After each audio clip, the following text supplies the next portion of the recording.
잠깐 제가 어디선가 이제 봤던 기억이 나는데 네. 장관님이 박사학위 논문 준비하실 때 노동신문 포함해서 북한 자료를 사모님하고 네. 한 8,000장 이상을 복사를 해놓고 네. 시작을 하셨다. 그게 맞는 내용이죠. 지금 여기 요게 그 시절에 스크랩한 거죠.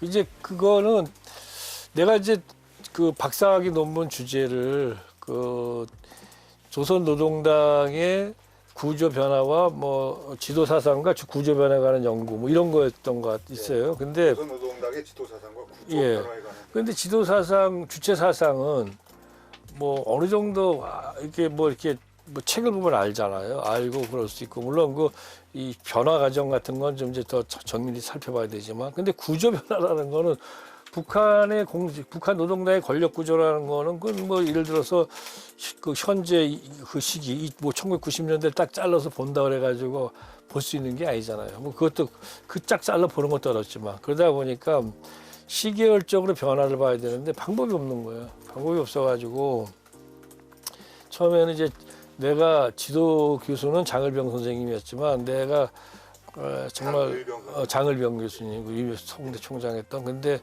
나를 가장 아끼고 또 내가 가장 존경했던 스승님은 이제 차기벽 선생님이라고 그랬어요. 이제 한국 정치학회장되고 한국 정치학계에서는 정말 그 고고하고 인품이 고고하고 그다음에 연세가 정년을 맞이하셔서도 그 관료적 권위주의론, 종속 이론을 공부하실 정도로 정말 뭐 존경을 하지 않을 수 없는 그런 어른이신데 그분이 날 굉장히 이렇게 좋아하셨어요. 그래가지고 그분 강의도 많이 듣고 또 둘이서 많이 이제 그분이 날 그렇게 아끼시니까 토론도 많이 했는데 그러다 보니까 차기벽 선생님이 이제 그 당시 옛날에는 이제 80년대 말 이럴 때는 이제 우리는 그냥 노동신문을 못 봐요. 통일부 자료실에 가서 통일부 자료실이 그 당시에는 본청 안에 있었는데 거기에 가서 이제 리더기 있잖아요. 리더기로 그걸 보는데 그 특수자료 취급 인가증이 있어야 되는데 그 차기벽 선생님 취급 인가증을 빌려서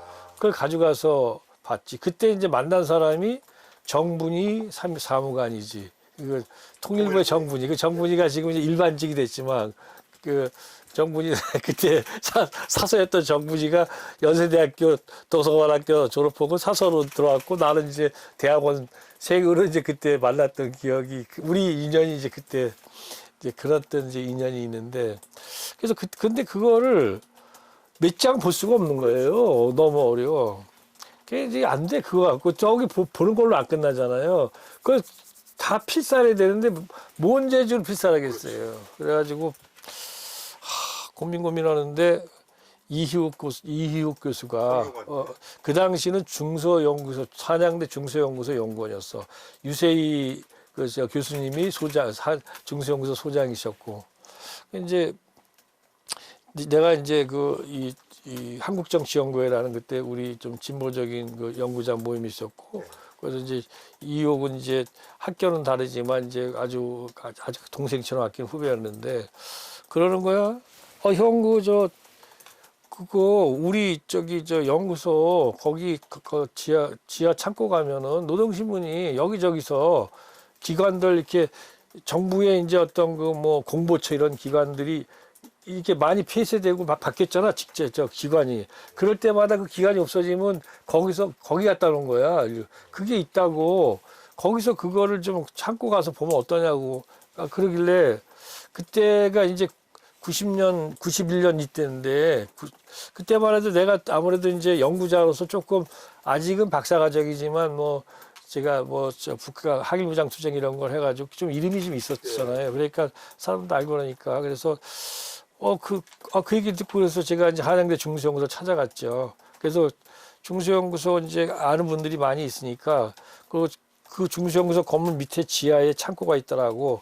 이제 막 자료, 노동신문. 근데 막 그냥 그걸 옛날에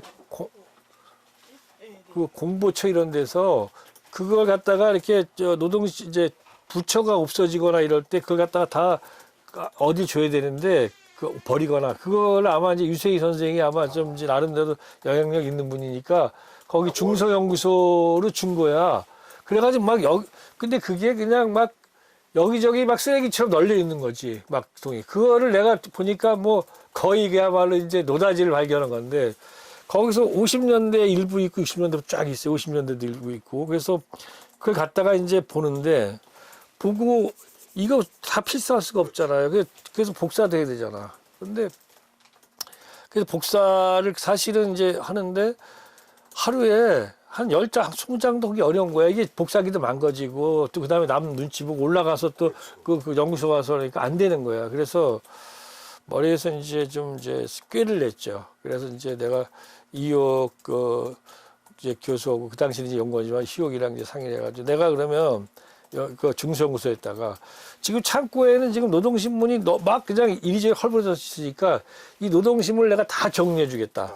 다 정리해 주겠다라고 그 정리해 주겠다고 하면서 이제 그걸 내가 이제 그 안에 들어가서 아예 그 창고에 들어가서 이제 아예 이제 살면서 그걸 이제 정리를 하는 거죠. 그러면서 어떤 일을 했냐면 여기서부터 이제 불법이라고 표현한 거지만 비법과 합법이 막 섞이는 건데 공소시효는 다 지났을 때. 공소 다 지났지. 아, 이거 뭐 이미, 이거는 지금 30여 년 전 얘기지. 지금 아주 오래된 얘기지. 박사학위 받기 전에 얘기니까. 근데 그거 갖다가, 이거 공소시효도 그런 얘기도 아니야. 이 신문을 갖다가 다 내가 이제 하면서 내가 봐야 될 부분이 있잖아. 내가 다 봐야 할 부분 다 부전질 붙였어. 왜냐하면 이제 주로 이제 내가 노동 당 문제를 중심으로 보는 거니까 다 부전질 붙이는데 이걸 도저히 어떻게 해결할 수가 없으니까 어떻게 했냐면 일주일에 한 번씩 일단은 집에다가 코리아 제록스에서 50만 원을 주고 그 당시 50만 원을 주고 그게 92년 여름이야. 92년 이제 그러니까 그 작업을 시작한 거는 91년부터 했지만 그거를 이제 작업을 다 끝낸 거 그래서 이제 내가 코리아 제록스에서 제록스를 빌린 거는 50만 원을 주고 오로지 복사만 되는 제록스 기계를 빌렸어. 그래 빌려가지고 집에다 제록스 기계를 놔두고 그리고 집에서 이제 그 연구소 다 내가 이제 부전지를 이미 그 연구소에 있는 모든 노동신문은 전부 다 쫙 해가지고 이제 쌓아놨지. 쌓아놓고, 근데 2개가 있는 거 있어. 근데 노동신문, 우리가 이런 스크랩을 하더라도 우리가 북한에 대해서 알 수 있는 길은 사실은 딱 들어가가지고 그 순간을 떼내가지고 생생하게 다 알기 어렵기 때문에 북한 연구는 시계열적으로 연구하는 게 중요해요. 시계열을 통해서 그 변화나 성격을 이해하면은 현실을 이해하는 게 중요하니까. 근데 시계열적으로 하더라도 그 역사 속에 들어가 봐야지. 비록 이게 기관지고 그 다음에 이제 뭐 그런 그 어용 언론지지만 그러나 그것이 역사에 따라 시간에 따라 달라지지 않습니까? 근데 그것도 그 시기에 들어가 봐야 되기 때문에 노동신문을 1년치를 다 본다든가 이런 게 필요해. 근데 이거 스크랩만 돼 있잖아. 그러다 보니까 일단 또 뭐 스크랩 이거 쫙 해놓고 나서 남는 거. 그러니까 2개가 있는 게 있어. 62년 한 뭐 이런 것들이. 그걸 내가 몰래 복사해가지고, 몰래 갖고 나와가지고 이거 재본을 다 해놓은 거야. 왜냐면 그 역사를 봐야 돼. 이게 노동신문이야. 노동신문. 그러니까 이거는 이제 한양대에 2개 있는 거지. 2개 있는 것들을 이런 식으로 내가 갖다가 재본해서. 같은 날께 두 부 있는 거가 연도가 몇 년도가 있더라고.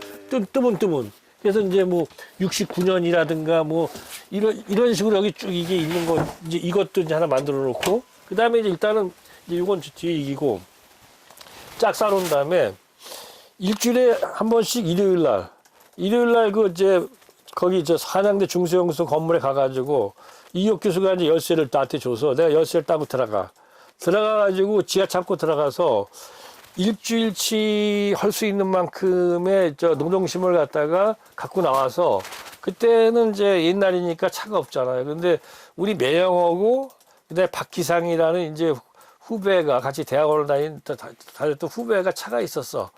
그 친구는 나중에 PD했는데 지금 뭐 하는지 몰라. 그 두 사람 차를 갖다 번갈아 빌려가지고 이제 내가 일주일 정도를 복사할 수 있는 양을 갖다 차 트렁크에다 놓고 몰래 일요일 날 사람 없으니까 가지고 나오는 거예요. 나와가지고 이제 일주일 내내 복사만 하는 거야. 한 달 동안을 복사만 했어. 한 달 동안을 복사만 하는데 그때 바르셀로나 이제 올림픽이 있을 때였는데 그때 이제 한 달 내내 복사만 했지. 그걸 가지고. 그때 그 복사만 근데 이제 부전지 붙이고 복사하려고 다시 이렇게 또 이렇게 봤잖아요. 그랬더니 복사를 했더니 이제 그때 이제 뭐 집사람이 좀 도와줬죠. 그런데 그 토너가 그러니까 본래는 8천 A3 용지 8,000매라는 게 이 정도 돼요. 근데 토너가 묻으니까 이 정도 되더라고. 이제 그렇게 다 해놓은 거야. 그거 한 달 동안을 갖다가 이제 한 5번인가 이제 차로 실었다가 놨다 갔다 하고 한양대 거기다 이제 그 부전지 붙인 걸 다 했는데 그러고 나서 그래가지고 이제 사실 몰래 한 거죠. 몰래 세팅했다고 해서 그 8,000매 되는 A3 용지를 갖다가 이제 다시 이 스크랩을 해야 되잖아. 제일 큰 스크랩이 어디 있나 찾아본 거지. 그랬더니 없어. 남대문 시장을 갔더니 남대문 시장에서 제일 큰 스크랩이 이거더라고. 이거 제일 큰 스크랩을 이거 찾아가지고 이걸 50권을 갖다가 해가지고 여기다 다 이제 그 당시엔 정확히 49권이었고 또 뒤에 이제 내가 더 해가지고 지금은 이제 아마 한 60권쯤 되는 것 같은데 이거를 이 스크랩을 한 거지. 이게 지금 앞뒤로 다 스크랩이 돼 있는 거지. 이거 8,000매는 다 노동신문만 8,000매. 노동신문에 관련됐네 저거만. 예. 그 A3 용지 8,000매에 대한 걸 갖다 다시 이제 스크랩을 하는데 스크랩하는데 몇 달이 걸렸지. 그 스크랩 하는데 그래서 나 하다가 지금 뭐 진이관 교수, 진이관 같은 친구들이 와가지고 하루는 도와주기도 하고 이제 뭐 이러는데 내가 다 했는데 그 다음에는 색인을 붙이려고 했어. 근데 색인을 안 붙였어. 왜 안 붙였냐면 내가 이제 이거 부전지 붙이느냐고 이거 봤죠. 어떤 걸 붙일 것인가. 그 다음에 복사할 때 다시 한번 봤지. 그 다음에 다시 스크랩할 때 봤지. 이러니까 머릿속에 그냥 수십 년의 노동당의 역사나 이런 게 이렇게 머릿속에 쫙 이렇게 나름대로 필름처럼 그려진 거죠. 그래가지고 색인 목록 작업을 안 했어요. 굳이 할 필요도 없고, 시간도 많이 걸리고, 그래서. 그렇게 다 끝나고 나니까, 그런 작업이 전체, 그러니까 6개월 정도 걸리더라고. 다 해서 걸린 시간이. 이제 뭐, 복사만 한 달 했고, 그 다음에 그 뒤에 다시 이제 스크랩 하는데 걸리는 시간이 한 4, 5개월 걸리더라고요.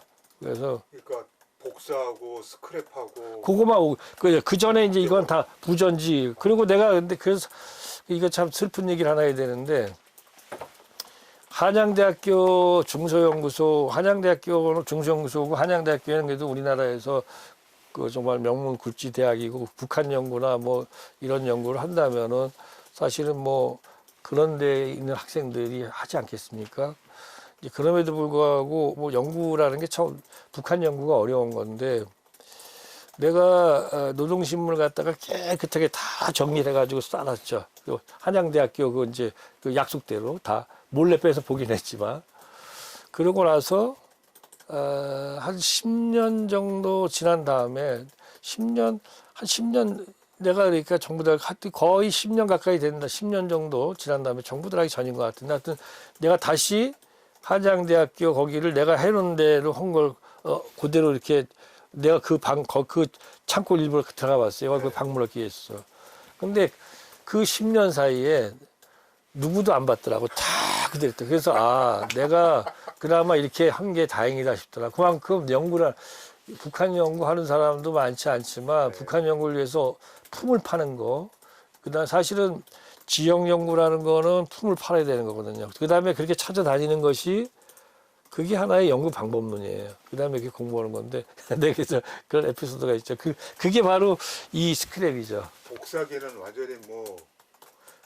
코레제럭스, 예. 복사기 50만원짜리 빌린 거는 아주 값을 톡톡히 하는 거예요. 뭐. 다 고장났겠네. 뭐, 그래도 근데 그게 오로지 복사만 하는 거니까, 예. 오로지 복사만 하는 걸로, 예. 그게 한 정확히 8,000 몇 매 정도 되는 거예요. 그냥 기억에 8,000매예요. 8,000매, 예, 8,000매. 그래서 그 얘기를 옛날에 내가 설호정 씨라고 샘이 깊은 물의 주간이 있었어요. 유명한 분이에요. 편집주가. 설호정 씨가 94년에 그분도 참 대단한 분이네. 94년 내가 김일성 사망 그 당시에 그때도 참 재밌는 걸 많이 느꼈어요. 김일성 사망했잖아요. 사망하니까 그냥 즉각 이제 연락 와가지고 한겨레 신문에서 김일성 사망에 대한 이제 저거를 그 다음날 거 썼잖아요. 근데 그 당시 저를 담당해서 이제 그걸 했던 친구가 정재권 기자야. 네, 정재권 지금은 아마 은퇴했을 것 같아. 이제 올해 정재권이 와가지고 딱 그런데 하루 딱 지나니까 야, 김일성의 사망이 얼마나 엄청난 일입니까? 그런데 94년 7월 8일. 7월 8일 사망하자마자 연락이 와가지고 그래서 근데 그 다음 딱 쓰고 났는데 그날 저녁쯤 됐어요. 쓰고 보내고 나서 아침인 그날 저녁쯤 내일부터 김정일에 대해서 달라는 거야. 김정일 후계자 김정일에 대해서 김정일이 누구인가? 그러니까 죽은 사람은 아무리 저 어마어마한 사람이라도 이미 간 거야. 그 어마어마한 동아시아 역사의 어떤 이 전환의 어떤 중요한 결절점이 되는 김일성의 사망이 하루치야. 나머진 김정일이 누구냐야. 그래서 그 다음에 일주일을 갖다가 김정일 누구인가를 내가 매일같이 썼어. 그래서 내가 한겨레 신문에 8일 동안을 매일같이 칼럼을 써. 아마 지금도 한겨레 신문 역사에 없을 것 같아요. 그 사람들 잘 모르지만 8일 연속으로. 예. 왜냐면 매일같이 써야 되는 거니까. 그러니까 첫날은 김일성의 죽음에 대해서, 그 다음 날은 이렇게 썼는데, 그러고 나서 이제 그 당시에 내외신 기자들 인터뷰도 많이 했잖아요. 근데 저는 이제 김정일 정권이 그렇게 쉽게 무너지지 않는다는 쪽이었잖아요. 근데 아무튼 그러고 났는데 서로정 씨가 찾아왔어요. 인터뷰자. 그래서 세미 깊은 물에 인터뷰가 94년 현 인터뷰가 있고, 인터뷰에 지금 얘기한 내용의 일부가 이미 있어. 94년. 그때 기억이 더 생생하겠지. 근데 그때 그래가지고 노동신문 그 스크랩한 거, 이 스크랩은 어쩌 스크랩인데, 이거 있잖아, 이거. 얘네들 지금 이제 재본해 놓은 거. 이게 여기저기, 이게 몇 개거든. 그러니까, 근데 그 당시에 내가 이제 한국정치연구회 했고, 그 다음에 우리 후배들이 무슨 시국사건 이런 데 관련돼가지고 이제 들어가잖아요. 그러면 이제 그게 압수수색이 어디 범위까지 나올지 모르는데 나는 상관없죠. 나한테까지 나오면 난 당장 이적표물 소지죄가 되잖아요. 그래가지고 이거를 갖다가 그냥 집에 어디다 둘 데가 없잖아요. 치울 데가 없어가지고 어디 친척 집에도 갖다 놓고 그다음에 그것도 너무 양이 많으니까 그 당시 내가 빌라 연립주택 2층짜리 연립주택 2층에 살았는데 거기는 화장실 안에 위에 물탱크가 있어. 그 옆에다가 이걸 놨다가 물탱크 이게 무너지어가지고 이 무거워가지고 아주 이 판 만든 게 별의별 에피소드가 다 있었어. 지독하게 하셨네요. 그래서 아무튼 이거는 그때는 내가 지독하게 한다는 생각 없었고 지금도 항상 느끼는 게 좋아서 한 거죠. 재밌으니까. 그래서 항상 그래요. 우리 아이들한테도 그러고 내가 또 그 학생들이나 아니면 젊은 후배들한테도 얘기하면은 재밌는 걸 해라. 재밌어서 하는 놈을 이길 놈은 없다. 그래서 재밌어서 하는 사람을 이길 자는 없다. 북에서 장관님이 노동당 사람들하고 대화를 했는데 그 사람들이 이제 대화 끝나고 하면서 그 사람들 얘기하는 게 저 남쪽의 이종석 박사가 우리보다 노동당을 더 잘았나?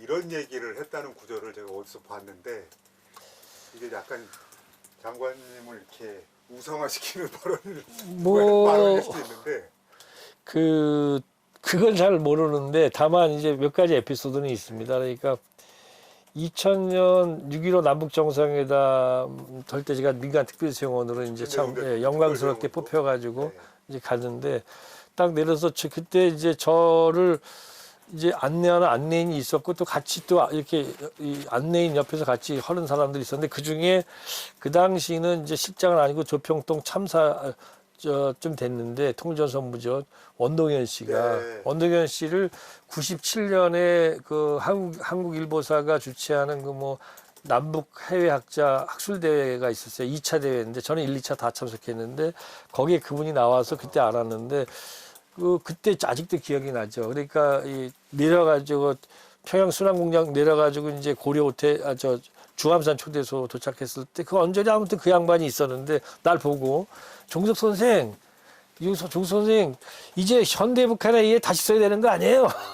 처음 만나서 두 번째 만난 거지. 97년에 만났고 그 다음에 6일에 만났는데 내가 새로 쓴 현대 북한에 의해 이전에 92년에 조선노동당 연구랑 현대북한에 이런 걸 썼는데 현대북한에 다시 써야 되는 거 아니에요? 이렇게 이제 나한테 농담을 걸고 또 한번 이제 내가 굉장히 이제 좀 뭐랄까 공부에 대한 욕심이 많다 보니까 아마 북한은 그걸 어떻게 이해했는지 모르겠습니다만은 2001년인가 1년인가 1년일 것 같습니다. 1년인가 2년인가 그때 북한을 가게 됐습니다. 가게 됐을 때 시간이 좀 남아서 사람들 이제 뭐 여기저기 이제 뭐 이렇게 유원지 그렇게 공항 가기 전에 시간이 좀 남아서 도는데 나한테 뭐 어디 볼 데 없냐 그래서 나는 조선혁명박물관하고 대성산 혁명 열사릉을 보여달라. 왜냐하면 대성산 혁명 열사릉을 보고 싶었던 이유는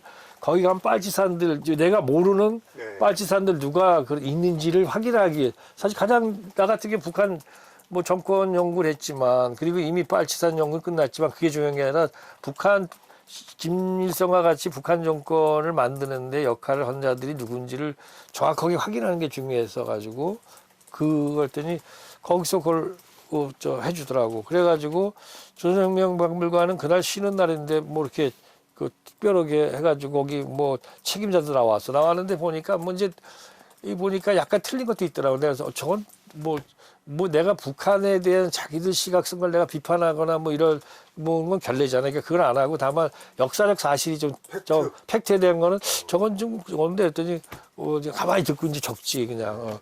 그게 어디예요, 장소가? 조선혁명역사박물관, 조선박물관. 그 다음에 이제 그거보다 이제 더한 이제 일이 있었던 거는 내가 이제 이런 것들을 가지고 이제 자료 찾아 산말일이 책을 하나 내려고 그래. 워낙 많았어가지고 후배들 내라 그래. 근데 그런 일들이 있었어요. 북한이 그렇게 나를 보는 이유 중에 하나를 얘기한다면 나 이제 내가 이미 김일성의 초기 활동 과정 이런 것들은 석사 논문 때 다 했잖아요. 그런데도 불구하고 학자는 그게 있어. 자기가 지금 연구를 하고 있지 않지만 자기가 한 연구가 과연 얼마만큼이나 정확했는지를 또 좀 확인하고 싶고 그다음에 그걸 갖다가 이제 나름대로 뭐 잘못된 게 있어 교정도 하고 하는 그런 욕망이 있잖아요. 그래서 김일성이 이제 활동하던 지역 중에서 내가 못 가보던 내가 이렇게 답사를 못했던 곳이 장춘현 이제 카른이라는 데서 김일성이 육문중학교를 이제 중퇴하고 이제 잘리고 이제 뭐 그다음에 가서 이제 거기서 무슨 뭐 야학 같은 거 하면서 공산주의 활동을 했다. 북한에서 조선전사는 걸 아주 뭐 크게 평가하지만 그냥 아주 뭐 우리가 일반적으로 얘기하자면 이제 젊은 친구가 이제 가가지고 농촌에 들어가서 이제 뭐 조직 활동을 한 거겠죠. 근데 거기에 이제 있을 때 거기 오가자라는 마을에 이제 거기서 이제 활동하고 그랬는데 거기에 보면은 뭐 석씨라는 집안에서 거기서 석씨라는 집안에 거기서 뭐 이렇게 하숙을 했던 것 같아. 그래서 그 부분에 대한 좀 진실을 정확하게 알고 싶어서 하다가 99년에 결국은 이제 장춘 쪽에서 이제 연락이 와서 찾았다고. 그래서 갔죠.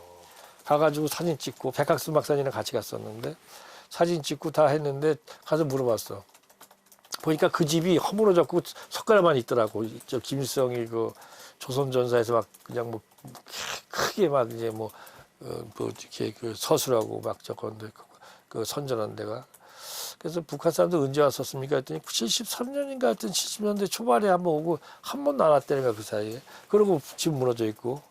내가 6.15 남북 공동선언 그때 올라가서 북한 이제 안내인한테 아니 이거 당신들은 뭐 마을로만 무슨 뭐 조선전사에서 그렇게 떠들고 그러지 아직 보니까 내가 가보니까 그 석가래도 무너지고 관리도 안 해놨구나. 그러던데 그랬더니 이제 퉁 치는 식으로 그날 밤에 자고 있는데 그냥 갑자기 주황선 초대소에 그냥 밤 10시쯤 넘었는데 문이 열리더니 나 깜짝 놀랐어.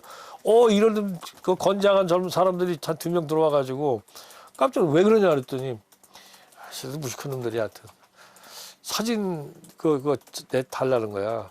무슨 사진이었더니 그 얘기를 하는 거야. 그 말씀하면서 그 내가 지금 그게 어디 있냐. 그래서 이제 그러고 이제 갔어. 그 다음 날 6월 15일 날 이제 그 다음 날인가 이제 6.15 남북 공동 선언이 있는 날인데 그날 하고 이제 2000년 얘기죠. 예, 2000년 얘기죠. 남북 정상에 따라갔을 때 얘기입니다. 그때 이제 내가 6.15 남북 정상회담 당시에 5,000자리에 우리 특별 수행원들하고 일반 수행원들, 그다음 그 특별 수행원 그다음에 북한 그다음에 우리 정부의 그 수행원이랑 공식 수행원들 그 몇 명 안 되지 않습니까? 이분들하고 북한의 이제 김일성, 김정일과 김정일 최측근 그러니까 그 정치국원들이나 제1부부장 이런 네. 친구들만 사람들만 해가지고 오찬이 있었어. 거기 내 앞에 그 최춘황이 나랑 같은 자. 최춘황이라고 선전선동부 제1부부장이야. 춘학. 최춘황. 네. 최춘황. 춘황. 예, 최춘황이라고 유명하지. 그 당시에는 노동당 선전선동부 제1부부장. 네. 제1부부장이 부장보다도 세다는 거 아시죠? 네. 원래 이제 힘이 있고. 그 최춘황이 그래서 제가 이제 그 내가 그 이게 저 집에 돌아가면 남쪽으로 돌아가면은 그때 그 찍은 사진 그 이렇게 삭발해 있는 사진은 내가 그러면 이제 정부 기관 통해서 보내드리겠다 약속을 했고 내가 그래서 나중에 보내줬죠. 이제 그런 일들이 있다 보니까 네. 저쪽에서는 자기들 역사에 대해서 내 앞에서 말을 못했죠. 그러니까 왜냐하면 저희들이 과장하고 신비화 시키는 것 자체가 나한테는 먹히지가 않잖아요. 물론 내가 그거 가지고 그들이 뭐라는 걸 갖다가 그 앞에서 뭐 타박하고 이럴 일은 없지만 저희들도 겸연쩍은지 내 앞에서는 그런 얘기를 하거나 뭐 자기들 선전 뭐 얘기한 적은 없었습니다. 아마 그런 게 그렇게 아마 소문이 나는데 와전되지 않았을까? 예, 와전된 거는 아닌 거죠. 아무튼 나는 그런 뭐 그 사람들한테 그런 이제 경험이 있는 거죠. 예. 예, 학문적으로 네. 북한에 관심을 갖게 된 배경, 뭐 특별한 계기 이런 게 있을까요? 그때만 해도 북한 고 장관님 또래의 그 연배에 북한 연구를 막 많이 하던 그런 상황은 아니었던 거죠. 그러니까 그 대학교 때 이제 뭐 다 그 비슷한 거죠. 그러니까 제가 그 뭐 처음에 대학 갈 때는 이제 뭐 그 행정고시 공부해서 관료가 되겠다는 생각을 가지고 대학을 갔고 그래서 행정학과를 성대 행정학과를 이제 물론 1차를 떨어졌으니까 갔습니다만 이제 가서 뭐 이제 공부를 하는데 물론 뭐 고등학교 때도 조금 이거저거 의식은 있었습니다. 그런데 그렇지만은 그 뭐 대학 가가지고는 다르잖아요. 그러니까 이제 대학 가니까 세상이 달라졌고 그 다음에 이제 유신 체제 아래 그러니까 유신 체제 아래서 그 유신 체제 아래서 대학교 2학년 때만 해도 2학년 1학기 때만 해도 고시 공부를 할까 그래가지고 그래서 2학년 1학기 때까지만 해도 이제 79년만 해도 이제 하다가 이게 이제 상황이 악화되니까 이제 처음에 근데 80년에 이제 79년 말에 이제 저기 사망했잖아요. 이제 박 대통령. 그러고 나니까 이제 세상이 이제 뭐 그런가 보다 해서 군대 나갔다 와서 이제 고시 공부해야겠다라고 해서 이제 사실은 이제 휴학을 했어요. 휴학을 했는데 휴학하고 이제 그때 그러나 서울에 보면서 휴학을 했는데 그 당시에 이제 아주 정말 뭐 좀 묘한 사건이 있었는데 그 80년이 서울의 봄이었잖아요. 서울의 봄인데 서울의 봄 때 성균관대학교 80학번 애들이 문무대 입소를 최초로 하는 적이 됐어. 그러니까 그 당시 문무대라는 게 이제 이주가 이제 군사훈련 받는 거잖아요. 그게 이제 민주화의 쟁점으로 대학에서 했던데 근데 그 시점에 80년 봄에 이른 봄에 이제 각 대학의 총학생회 선거가 있었는데 성균관대학에서는 내 친구들이 이제 이제 운동권 친구들이 이제 뭐 이제 법학과가 이제 회장 후보고 나왔는데 한쪽에서 성균관대학의 특징이 뭐냐면은 서울대학교 떨어지고 온 사람들이 이제 그 다수였지 않습니까? 그러니까 그러다 보니까 이 사람들의 출신 고등학교가 경기 서울 경북이 제일 많았던 거야. 그 경기 서울 경북 그 복학생들이 그 이른바 삼정 세세 우두머리다 삼정 뭐 이런 거 그룹 이래가지고 그 셋이 모여가지고 모여가지고 복학생들이 총학생회장 선거에 나온 거야. 경기고등학교 출신이 그 운동이랑 상관이 없어. 금속과학과인데 이제 회장 후보, 서울고등학교 출신이 부회장 후보. 그 다음에 이제 뭐 이 총무부장이 뭐 경북고등학교 출신으로 내정하고 나왔는데 100몇천만 원 그 사람들이 이겼어. 워낙 숫자가 많아가지고.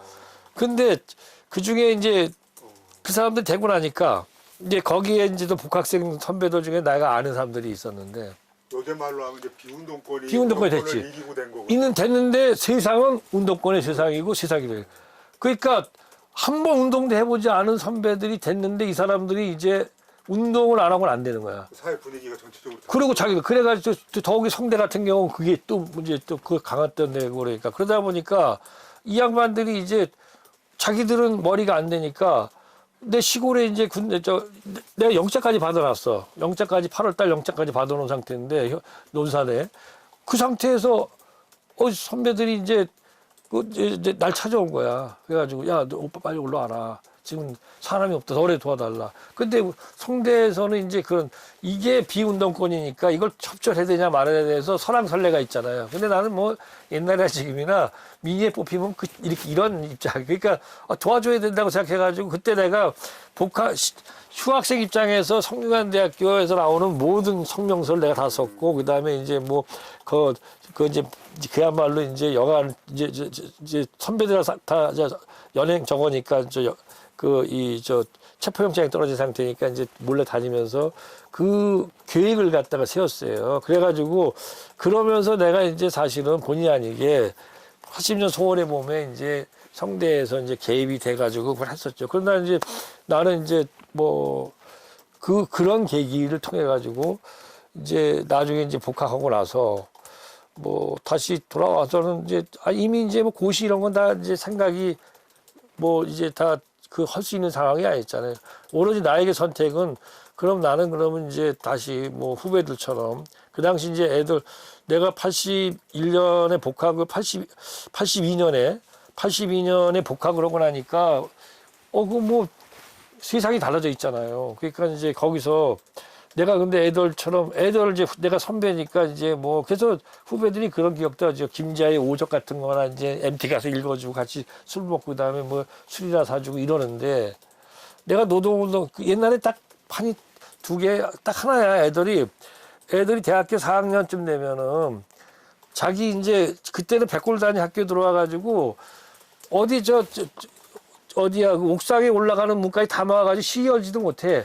그러니까 나중에 가면 애들이 창 뭐 한 3층 4층짜리 4층 올라가서 그 창 열고 창에다 몸을 묶고 이렇게 삐라 뿌리고 5분 정도 하고 나는 게 최고야. 그리고 애들 이제 감옥에 들어갔다가 나와가지고 노동운동으로 현장 가는 거지. 근데 나는 그때나 뭐 그때 너무 소시민적이고 내가 두려운 거지 그게.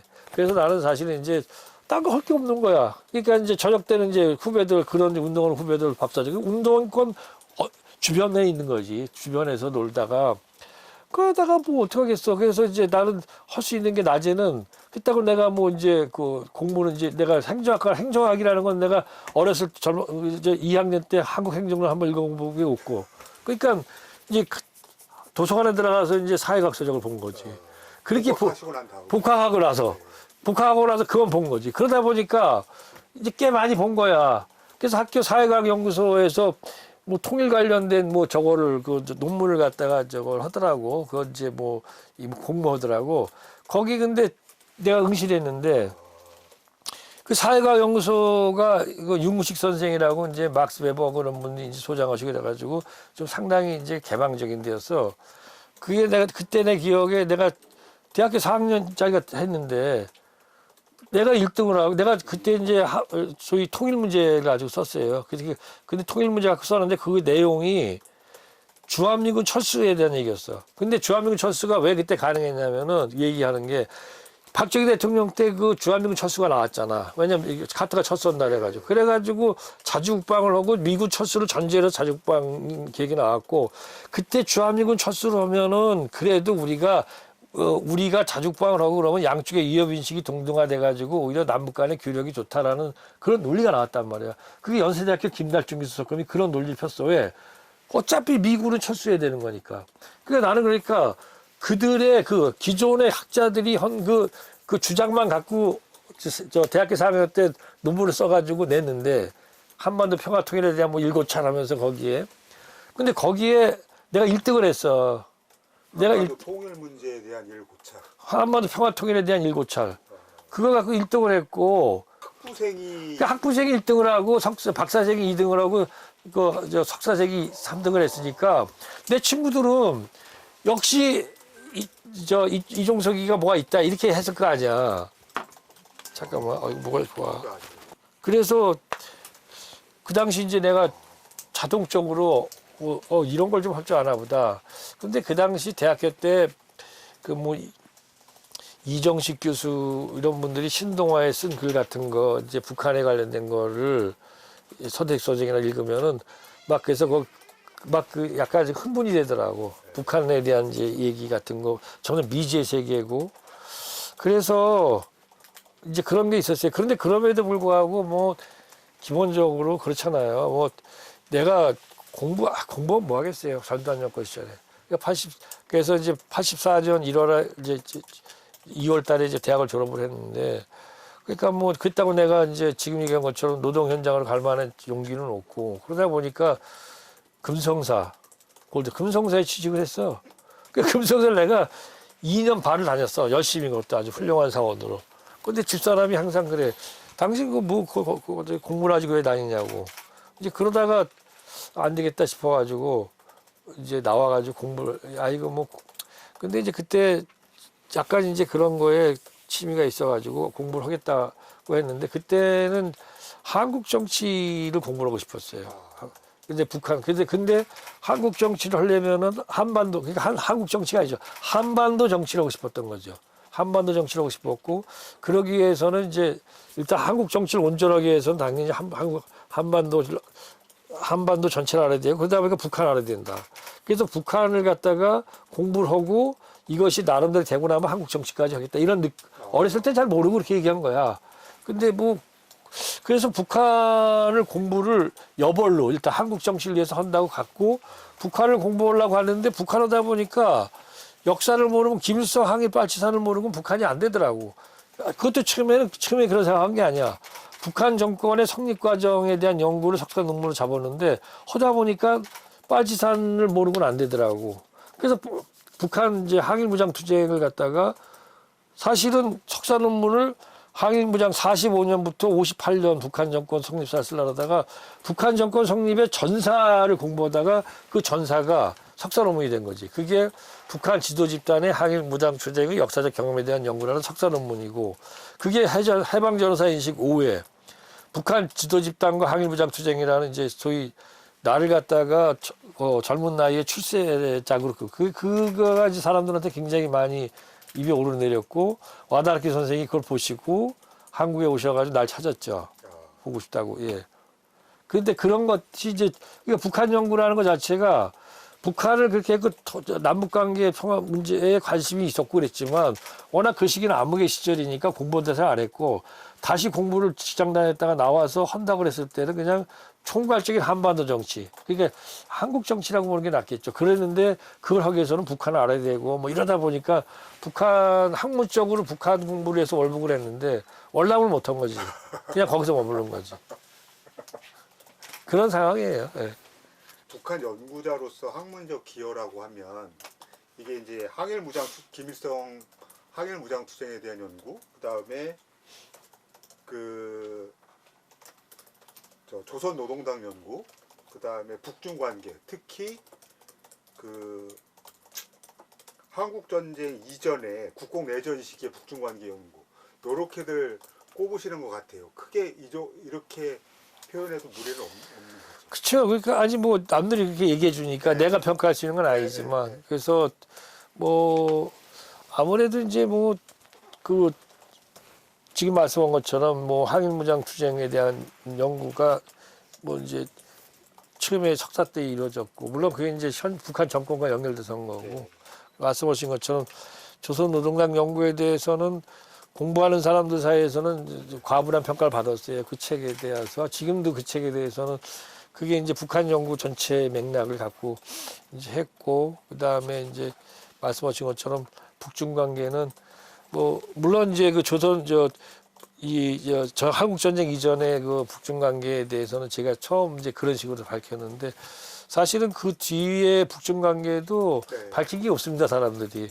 예, 그래서 다만 큰 이제 특히 이제 뭐 북중 국경 조약 관련된 거는 그건 제가 그거 다 했는데 62년 10월 12일 날 맺어졌고 그다음에 의정서가 64년 3월에 맺어졌는데 근데 이제 하여튼 북중 관계, 북중 국경. 그다음에 제가 북중 국경 관련된 책도 냈죠. 그래서 내는데 그거 그래서 지금 다시 창비에서 이미 몇 년 전에 의뢰를 받아서 못하고 그래서 지금 열심히 하고 있는 게 아마 내년 봄에는 무조건 나올 겁니다. 이제 북한 중국 관계를 다시 제가 사실은 그 사이에 그 세종연구소에서 과제로 나오는 바람에 많은 분들이 보지는 못할 수도 있겠는데 뭐 중국인민지정원 철수 문제나 그다음에 그 이 8.5 종파 사건의 중소 개입 문제나 그다음에 그 문화혁명 시기 북중 관계나 그다음에 뭐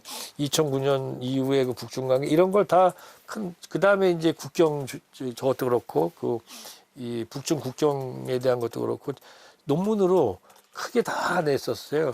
그래서 그런 걸 다 묻기도 하고 최근에 다시 사실은 목택동과 김일성이나 북한 대표단과의 대화록 같은 게 잠시 중국의 당황 간의 문이 열린 적이 있었어요. 2000년대 초반에. 그때 그걸 이제 나름대로 뭐 여기저기서 이제 입수를 해가지고 그런 것들 해가지고 좀 새로 낸 책을. 그러니까 북중관계 총괄하는 책인 거네요. 그렇죠. 근데 총괄인데 아무래도 역사를 기본으로 하고 그다음에 이제 해서 하루 책을 지금 이제 그래서 이제 완전히 새로 내는 거를 북중관계사 총괄하는. 예, 북중 관계사만이 아니라 북중 관계의 특징 같은 것도 이제 이번에는 좀 하려고 그래서 준비는 거의 다 마친 상태고 지금 무조건 지금 이미 쓰고 있죠. 저 준비하고 있는데 창비는 뭐 이제 지금 이제 지쳐서 다 되면 말씀하시라고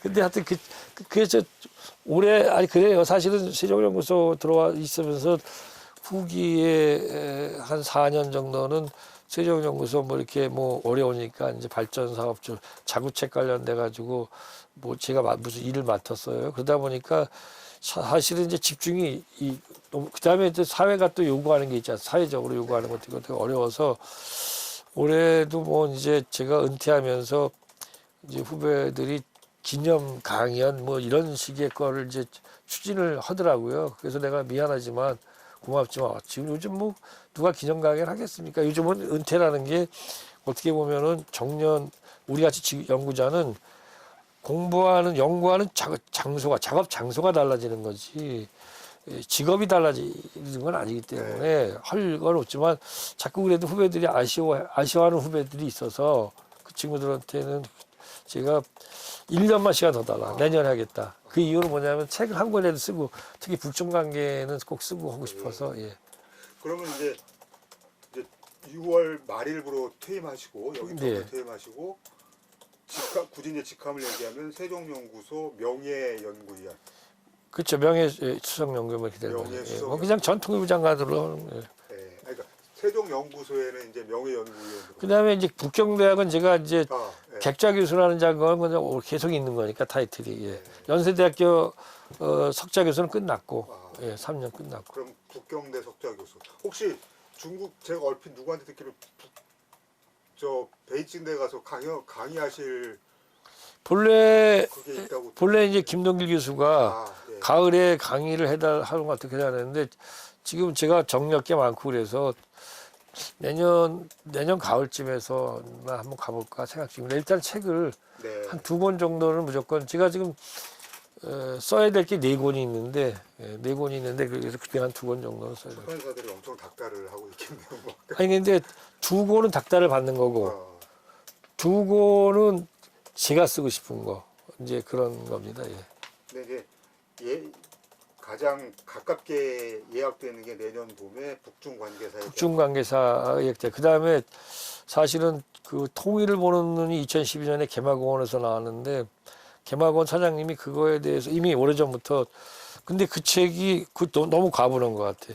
그게 계속 나가는 거예요. 이미 지금 그래가지고 뭐 2018년 그때에 그 북한 관련 베스트셀러 뭐 5위 안에 들고 이렇게 나가더라고요. 그러면서 해서 완전 나는 그걸 다시 이제 그때 다시 해달라 그런 지가 벌써 몇 년 됐는데 근데 북중 관계를 먼저 하고 그거를 이제 그 2개는 지금 닥달 받는 거고 제가 개인적으로 지금 이미 이제 해놓은 거는 북경대학에서 강의하고 연세대학교에서 다시 이제 그걸 갖다가 강의한 이제 한반도 국제관계사라는 그러니까 소위 한미관계, 북중관계 그 뭐 이 북미 관계, 북핵 문제 이런 거의 특징만 가지고 이제 한 걸 갖다가 몇 사람이 다 구술을 해놨어요. 그래서 근데 그게 생각보다 그거 굉장히 냈으면 좋겠다고 그래서 그거 하나가 이제 지금 이제 사실은 이미 그것도 이제 정리를 하면 되는 거죠. 그게 있고. 한반도 국제관계. 한반도 그 강이 제목이 그랬다는 거지. 한반도 국제관계사라는 제목을 가지고.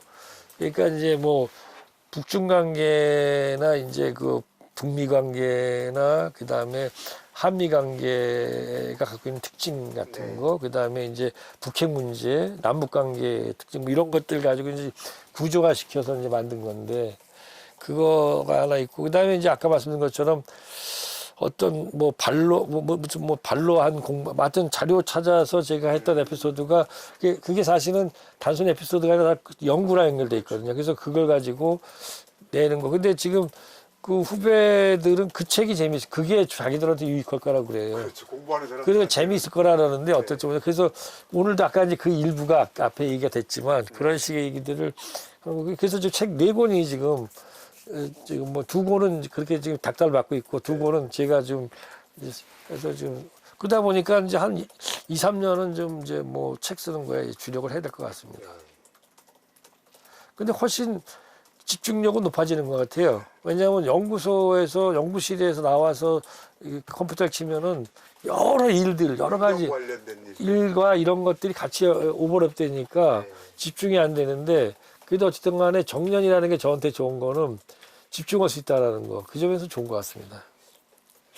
공직 떠나신 이후에도 뭐 말할 것 없이 이제 연구 활동, 언론 활동 이런 걸 계속 해오셨는데, 제가 보기에 이제 최근에 가장 대표적인 게 그 2021년 1월에 북한 노동당 8차 대회 그 당규약 개정, 네. 이 문제에 대해서 장관님이 이제 북한의 남조선 혁명론이 사실상 소멸됐다, 이렇게 얘기를 하신 게 가장 큰 게 최근에는 아닐까 싶습니다. 네. 이게 현재까지도 논쟁이 돼 있는데, 네.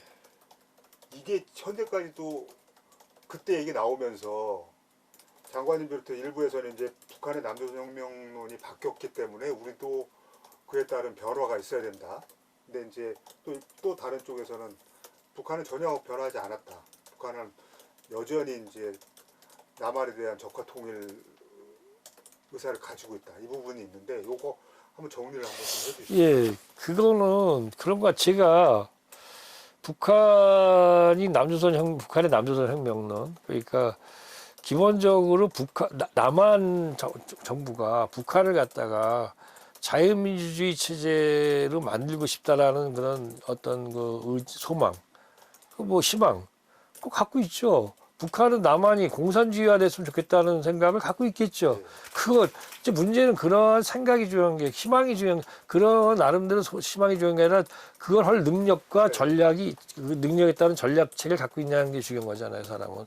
우리가 우리 삶이 다르니까 자기가 사는 삶의 양식이 상대방도 그랬으면 좋겠네라는 생각을 하잖아요. 다만 우리가 그 다음에 그럴 능력이 안 되고, 또 그러자면 서로 그야말로 엄청난 이제 갈등이 생기고 뭐 이렇게 생각할 건지, 그럼에도 불구하고 그렇게 하려고 할 건지에 대한 문제입니다.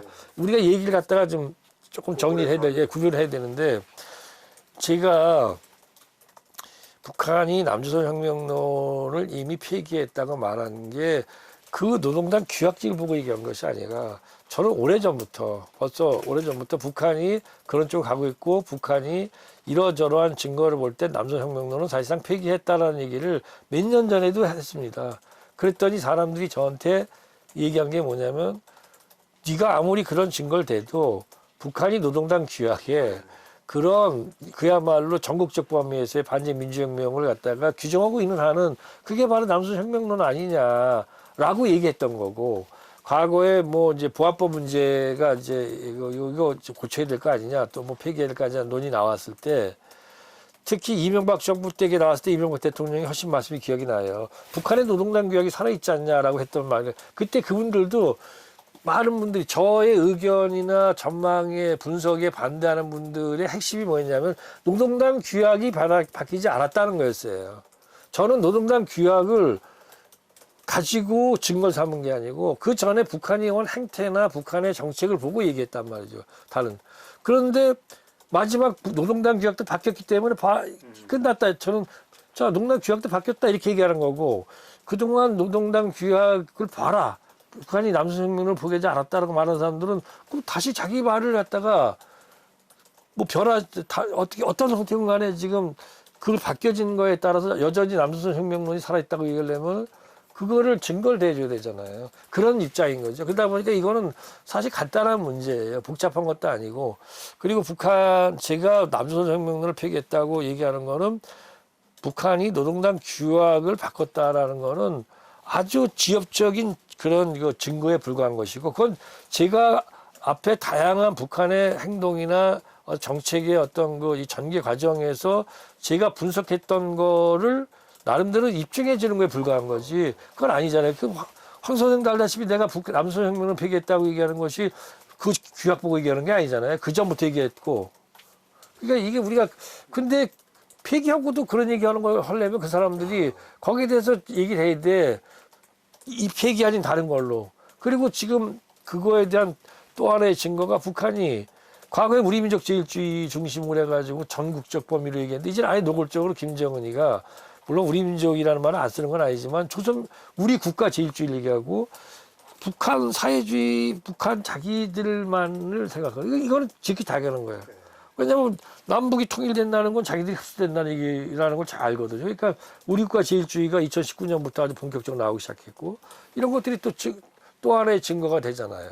그러니까 북한이 뭐 내가 김정은이라 하더라도 왜 도대체 뭐 남한하고 통일을 했어요. 근데 북한이 그러면 현실적으로 남한을 갖다 통일할 수 있는 그런 역량이 있냐? 없잖아요. 오로지 핵을 갖고 있다고 해서 통일됩니까? 아니잖아요.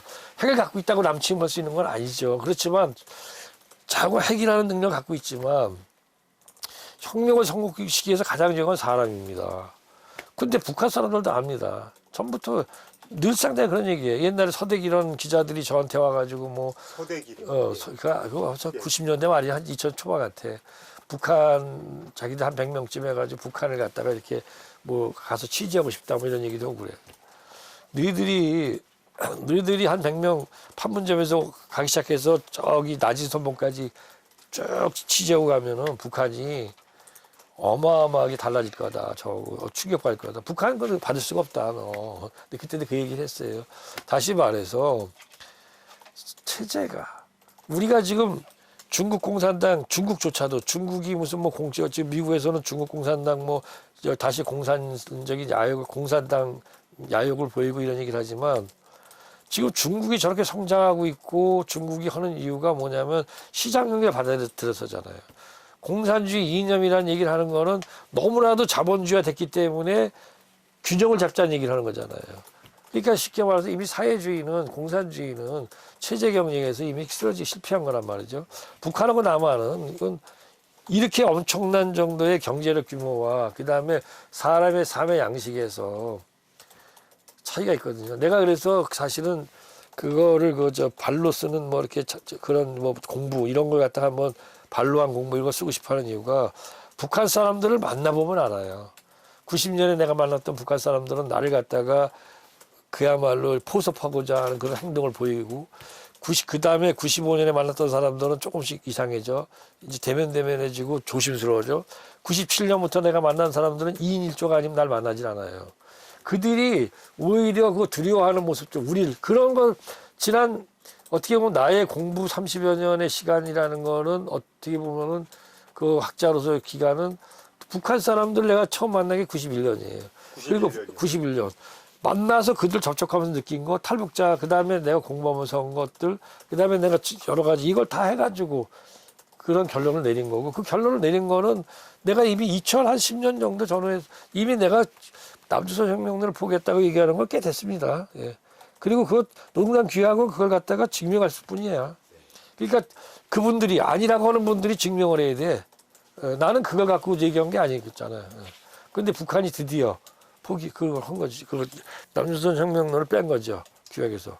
이제 그런 정세인식 이런 게 지난 대선 때 이재명 후보가 사실상의 통일론 내세우고 그다음에 이제 뭐 대표적으로 통일부를 이제 남북관계부나 이런 형식으로 이제 바꾸자고 하는 것에 이런 기본적 배경 이렇게 이해를 하면 되겠죠. 그건 근데 제 인식이나 철학이 아니라 네. 우리 그러니까 대북 포용 정책을 저 김대중 대통령 이래 지지하고 해왔던 분들이 갖고 있는 일반적인 생각이다라고 네. 보면 되는 거죠. 네. 그러니까 그거는 뭐 그래서 지금도 저는 뭐 통일교육이란 말을 반대하거든요. 통일교육이란 네. 말. 통일교육이란 말만큼 우리가 이 통일 문제를 불편하게 하는 게 없어요. 젊은이들한테 지금 한반도 현실 남북이 대결 국면이고 그야말로 일촉즉발의 그런 충돌이 걱정되는 상황인데 네.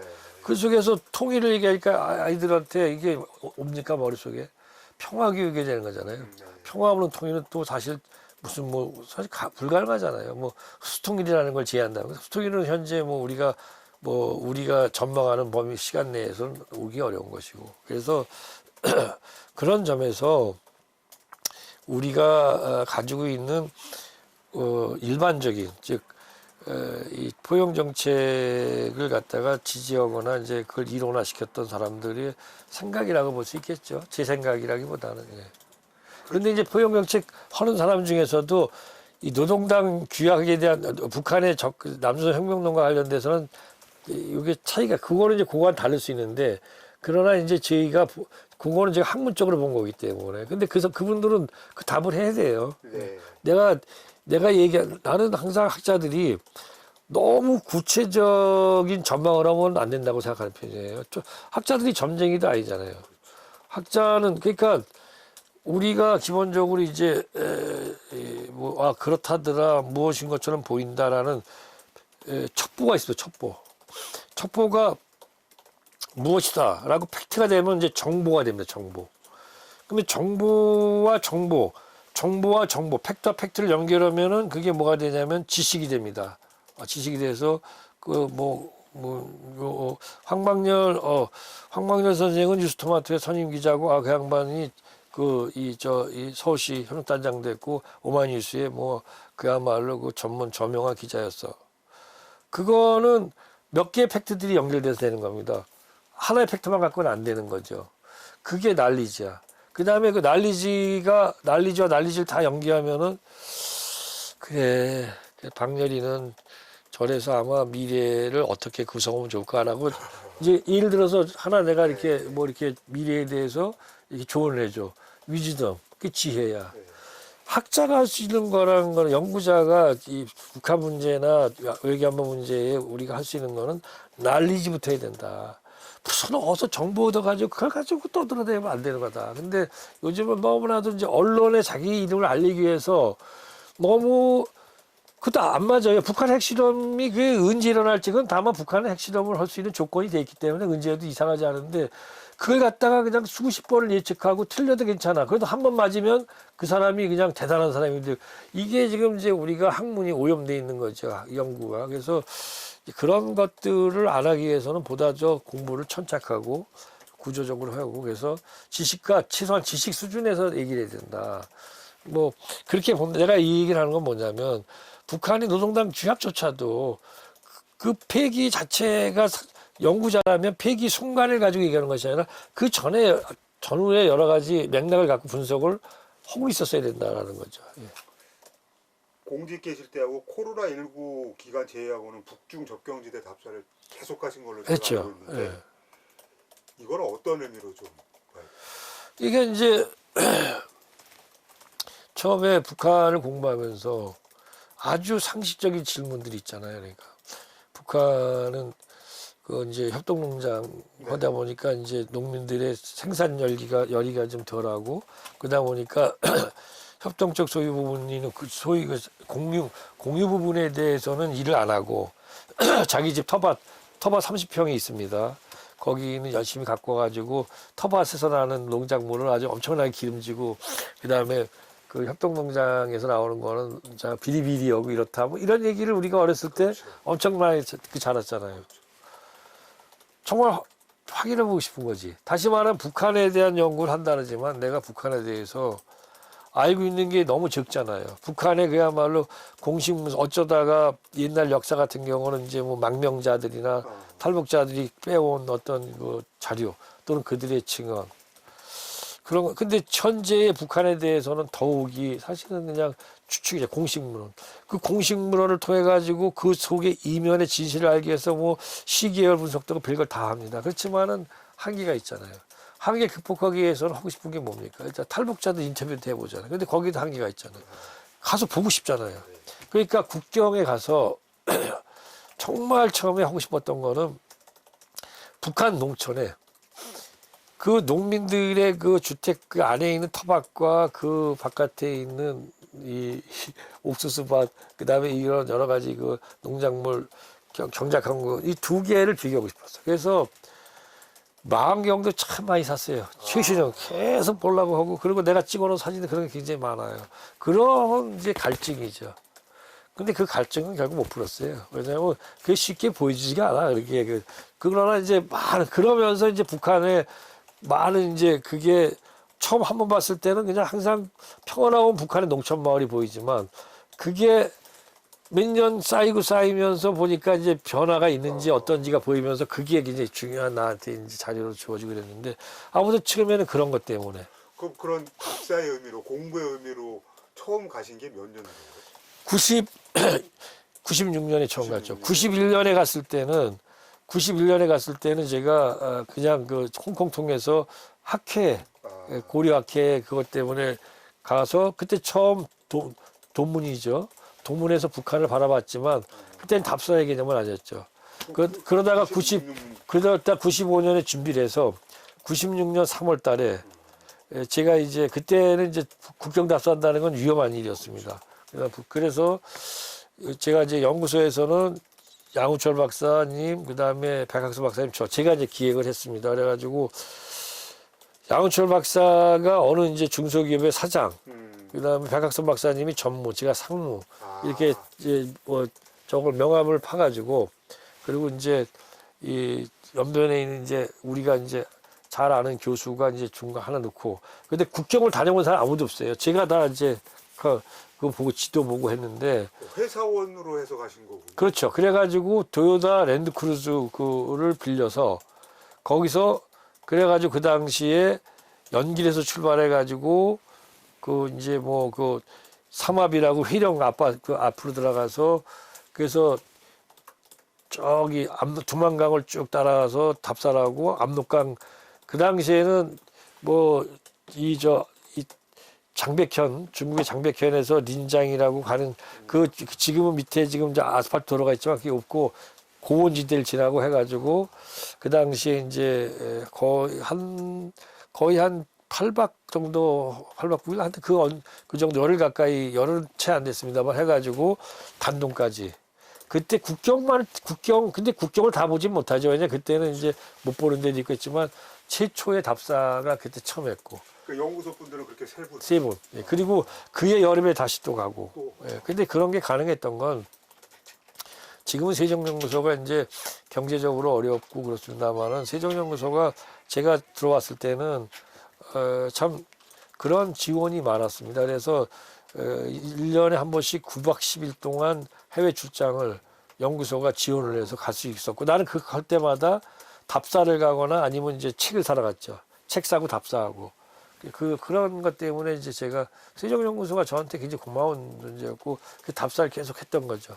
그러다 보니까 이제 96년 어떤 해는 한 번, 어떤 해는 두 번 누가고 그리고 나중에는 이제 프로젝트를 제가 이제 뭐 그 당시 이제 막 또기 이제 연구 프로젝트 큰 것도 맡으면 이제 그런 걸 해서 가지고 동료들이랑 다니고 이러면서 했고 그러다 보니까 제가 이제 뭐 특별한 경우 그다음 공직에 있을 때 빼놓고는 답사를 했고 지난 코로나 2019년 8월까지 했는데 뭐 답사한다고 불법적으로 그러니까 가지 못하는 곳을 가진 않습니다.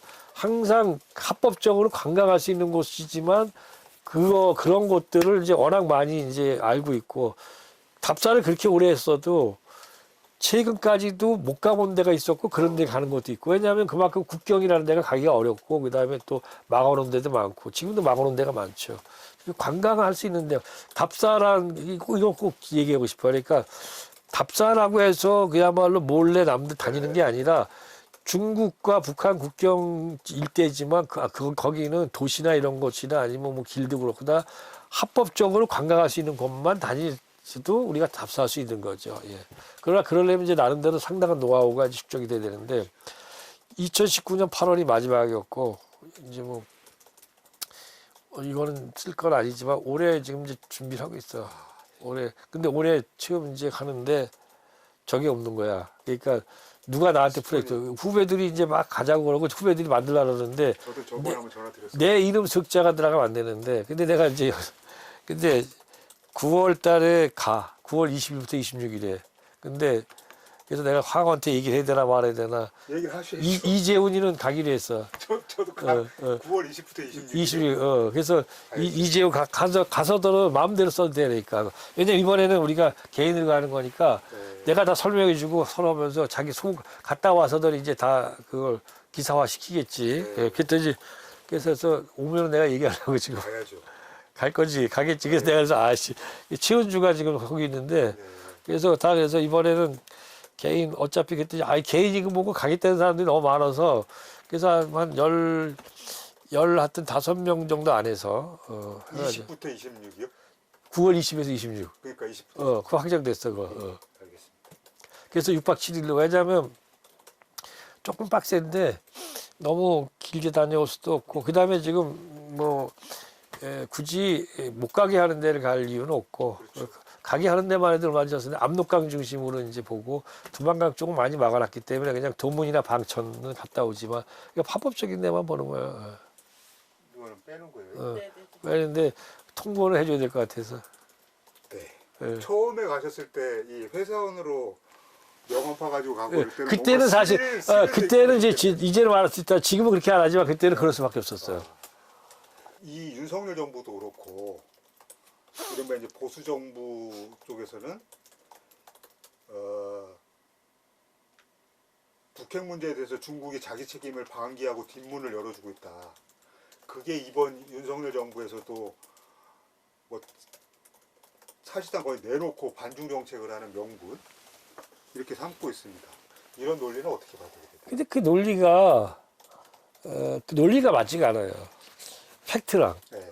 왜냐하면 사실은 북한 중국이 뭐 아시는 것처럼 2017년까지는 중국이 사실 거의 엄격하게 대북 제재를 한 거나 마찬가지예요. 그러니까 대북 제재가 효과가 있다 없다. 대북 제재라는 말 우리가 쓸 수 있는 이유는 사실은 중국의 제재 때문이에요. 네. 그러니까 전 세계에서 특히 서방에서는 북한에 대한 제재는 이미 옛날에 다 했기 때문에 할 게 아무것도 없어.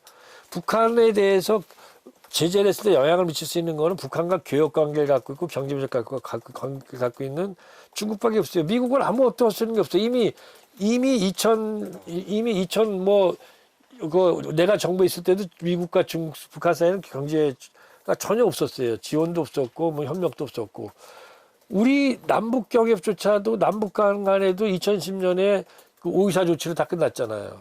일본도 없어요. 그러니까 유럽이 있습니까? 근데 그럼에도 불구하고 왜 대북 제재 얘기를 하냐면 중국이 북한과의 교역과 협력의 90% 이상을 차지했잖아요. 그 중국이 제재를 갖다가 했고 그 제재가 웬만큼 이루어졌기 때문에 북한이 또한 거기에 대해서 굴복을 하지 않았지만 어쨌든 간에 제재에 대해서 고통을 받은 건 사실이잖아요. 자, 그것이 2017년까지 됐다고 누가 다 알잖아. 2018년 봄까지 된 거 아니야. 2018년 봄에 이제 새로운 이제 평창 동계올림픽을 계기로 해서 새로운 봄이 왔고 그때 북한이 결국은 이제 새로운 대외관계 개선을 하고 미국과 그 대화를 하고 남한과 대화를 하기로 결심하면서 그러기 위해서는 역시 안전판으로서 중국이 필요하다고 보고 중국 먼저 간 거 아니야. 그건 이미 오래전부터 중국의 관성이야. 네. 2000년 6.15 남북정상회담 할 때도 2000년 남북정상회담 직전 5월 말에 김정일이 중국을 전격 방문합니다. 그 김정일 전격 방문은 그 한중 수교 이후 처음이야. 다시 말해서 김일성 사망 후에는 북한 지도자가 한 번도 김정일이 처음 방문한 거. 왜? 남북 관계 개선하고 불미관계 개선을 하다 보니까 중국과 그런 거. 이건 우리가 북한을 알아야 되는데 그래서 그때 처음 간 거예요. 그러니까 쉽게 말하면 북한과 중국 사이의 경제 문제에 대해서 제재를 갖다가 중국이 잘 안 지킨다고 말하려면은 2018년 봄 이후에 돼. 그런데 그때는 뭐 중국이 제재를 풀고 뭐 이런 것들을 생각하기 전에 얘기야. 근데 사실은 이제 중국이 제재를 풀고 막 이래야 되는 게 언제였냐? 이제 북미 관계는 안 좋아지고 막 남북 관계도 안 좋아지고 그럴 때 2019년 6월에 시진핑이 북한을 방문했어. 그래가지고 전면적인 협력을 약속을 하고 지원을 약속을 했어. 그래서 북한이 이제 중국이 북한에 대해서 정말 그때 시험대에 올랐어. 어떤 시험대에 올랐냐면 제재가 정말 이완되는 게 눈에 보일 거냐. 근데 그러고 나서 몇 달 후에 뭐가 왔어요? 코로나가 왔잖아. 그 바람에 북한이 국경을 봉쇄했잖아. 아직도 북한 봉쇄는 풀리지 않았어요. 제대로. 그러니까 지금도 중국에서 북한에 들어가는 거는 뭐, 지금 제재 위반 품목이 들어간다라는 걸 갖다가 누구도 지금 그걸 입증을 못하고 있어. 다시 말해서, 지금 북한이, 이건 있는 거야. 중국이 추가적인 북한 제재를 갖다가 하자고 할 때 반대하고 있어. 이건 불만이겠지. 그러나 제재를 갖다가 중국이 안 하고 있다는 말은 중국이 안 하고 할 수 있는 시험을 당할 수 있는 시기가 이제부터야. 그러다 보니까 물리적으로 코로나 때 다 막혔기 때문에. 그러니까 작년에 윤석열 정부가 작년부터 불만을 터뜨렸다는 거는 그건 말이 안 되는 거지 사실은. 그거는 자기가 갖고 있는 어떤 이념적인 지향과 그다음에 이걸 갖고 지금 중국을 본 거지. 아직까지 그때까지는 대북 제재를 가지고 중국이 무슨 그렇게 시험대에 오르기 전이잖아요. 그걸 나오면 왜냐 국경 봉쇄가 스스로 봉쇄가 되고 셀프 봉쇄가 돼 있었으니까. 그 팩트 자체가 기본 팩트 자체가 안 맞는다는 얘기거든요. 아니 그러니까 맞습니까? 아니 내 말이 그러니까 생각을 해봐. 근데 우리는 많은 것들을 그런 생각을 안 하고 말을 막 해요. 그냥 널. 알겠습니다. 그 싱가포르 북미 정상회담 앞두고 2018년 3월에 장관님 이제 중앙일보 인터뷰를 하신 게 있는데 나중에 이제 청와대 대변인이라는 강민석 기자가 김정은을 믿을 수 있을까 이렇게 질문을 하더라고요. 그 장관님이 개인을 믿는 게 아니라 패턴을 믿는 거다. 문재인, 트럼프, 김정은 세 사람은 한반도 문제의 주인공이다. 전혀 다른 측면에서 세 사람이 각각 전혀 다른 측면에서 이 국면을 돌파해야 한다는 점을 공유하고 있다. 저는 이걸 보면서 굉장히 막 이렇게 외우다시피 막 기억이 나는데 근데 지금 이 국면에서 이제 포용 정책을 지지한 분들이 2018년부터 김정은에게 완전히 속았다. 이게 이 정부의 논리고 이렇게 해서 이제 공격들이 가해지고 있습니다. 지금 이제 남북관계가 극히 안 좋은 상황에서 또 어떻게 반론을? 그러니까 우리가 지금 가장 참 위험하고 어렵게 대응하기 어려운 것이 이 아주 감성적인 비논리적인 감성적 이게 이 주장 그 표어 같은 거거든요. 속았다. 그다음에 무슨 뭐 실패했다 이런 거잖아요. 일단은 김정은 그다음에 트럼프 문재인 대통령 자 3자만 얘기합시다. 김정은이 혼자 북핵 문제를 끌어가는 게 아니라 김정은이는 늘 조건부로 나와 있었어요. 항상 우리 김정은의 패턴은 명료한데 김정은의 패턴에서 김정은이 아주 간단하게 북한이 핵실험을 중단하고 ICBM 발사를 중단하는 그런 조치를 선제적으로 했다. 그건 누가 상상이나 가는 얘기입니까? 남북 군사 합의서 같은 걸 갖다가 한다는 게 상상이 갑니까? 그럼 자 여기에 대해서 그러면 트럼프는 어떤 조치를 취했어요? 근데 트럼프가 그런데 조치 취하겠다고 말했어. 한미연합군사훈련 자기 중단하겠다고. 안 했어요. 이런 거는 다 우리는 북한이 항상 위험하기 때문에 한미연합군사훈련은 방어훈련이기 때문에 된다는 논리를 갖고 있고. 근데 김정은이는 그게 전제 조건이잖아요. 기본적으로 최소한. 아무것도 지가 핵실험을 중단하고 ICBM 발사를 중단한 거에 대해서 그러면 김정은이가 그 방방거리던 김정은이가 그 위험한 김정은이가 왜 2018년에 아무 조건 없이 그걸 갖다 내려놓고 끝났을까? 아무도 못 받았잖아. 김정은이가 내가 김정은이를 갖다가 김정은을 옹호하는 게 아니라 객관적으로 김정은이가 여러 차례 자기의 그런 입장에 대해서 2019년 6월 달에 판문점 회담에서조차도 김정은은 상당 시간을 할애해가지고 한미연합 군사훈련만을 중단해달라. 이것만 얘기했잖아요. 자, 그리고 김정은이는 여러 차례 그러면서 나는 더 이상 이제 나는 더 이상은 안 된다 그러면서 2020년 바이든 정권 들어올 때까지 하다가 거기서 난 더 이상 못하겠다 그랬잖아요.